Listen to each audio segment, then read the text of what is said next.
Welcome to this explainer. Look, if you've ever wondered how to teach kids about business, you probably picture, I don't know, boring lectures or making them memorize dry financial jargon, right? But what if I told you the absolute ultimate business simulator is literally already sitting in their toy box? Today we're exploring how structured play teaches kids to think in systems. We're going to see how to turn everyday games into the perfect training ground for real-world entrepreneurial instincts.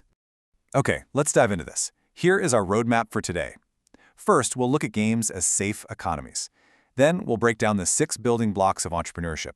After that, we'll explore the play-learning loop, contrast shallow play with deep practice, and finally, wrap up with how all of this builds real-world confidence. Let's get to it. Section 1. Games as safe economies. Shifting the paradigm. So, as adults, we tend to assume business is strictly about, profit margins, corporate strategies, the heavy stuff. But how do kids actually learn business?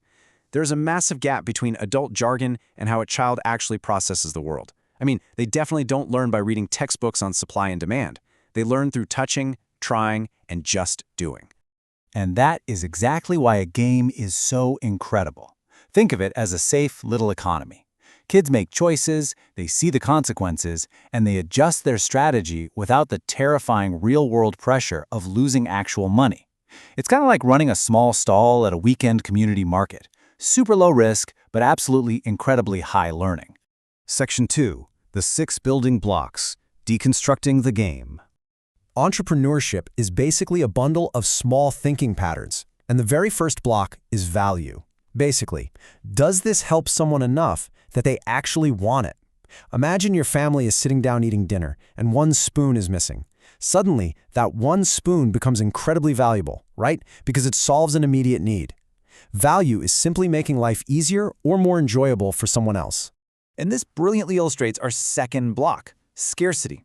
This is the reality that time, energy, and materials are fundamentally limited. Think of packing a small lunchbox. If a kid crams in too many bulky snacks, well, there's no room left for the sandwich. Scarcity forces trade-offs.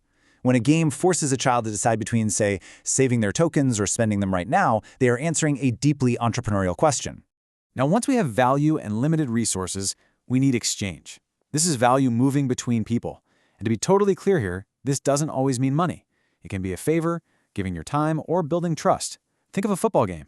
You can't just hold the ball forever and expect a win. You literally have to pass it to create progress. The fourth block is feedback. People learn entrepreneurship by seeing consequences, not by listening to long explanations. If you are cooking and you accidentally add way too much salt to a recipe, the taste tells you immediately that you messed up. You don't need a whole lecture on sodium content, right? You taste it, you notice, and you correct it for next time.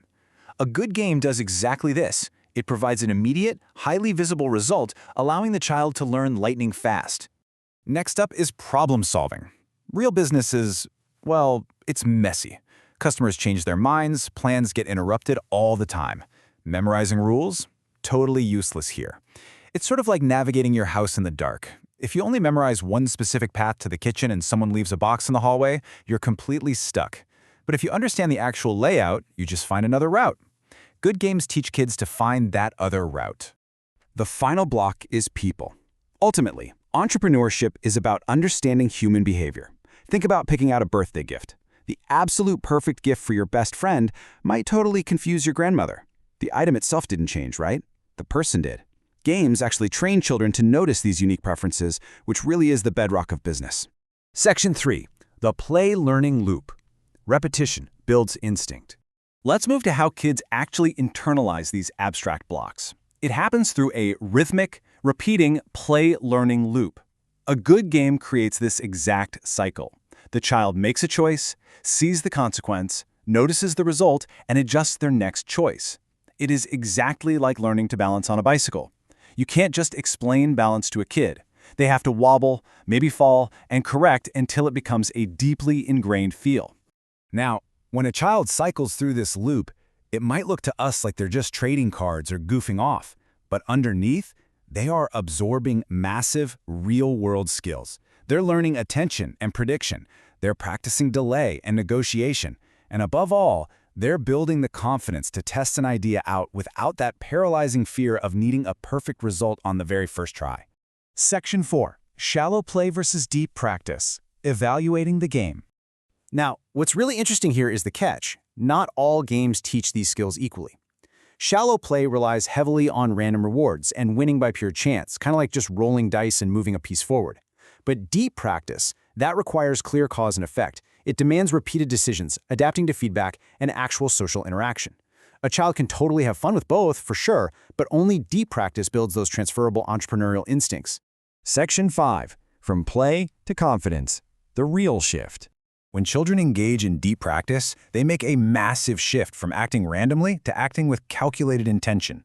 If a game is truly working as a safe economy, you're going to start hearing a child say things like, "Let's see what they want before I make an offer," or, I should probably save this token for later," or, honestly, my absolute favorite, "Okay, that didn't work, so I'll change it." That right there proves they are viewing mistakes as vital information, not as punishments. By now, I really hope you see that play is so much more than just amusement. Play is literally the training ground where children rehearse the exact same mental moves that successful entrepreneurs use every single day. Play becomes practice, practice becomes understanding, and understanding becomes real-world action. So I want to leave you with this final provocative thought. The next time you sit down to play a game with a child, how will you turn it into a safe little economy? Thank you so much for joining me on this explainer, and keep noticing how value moves through your world.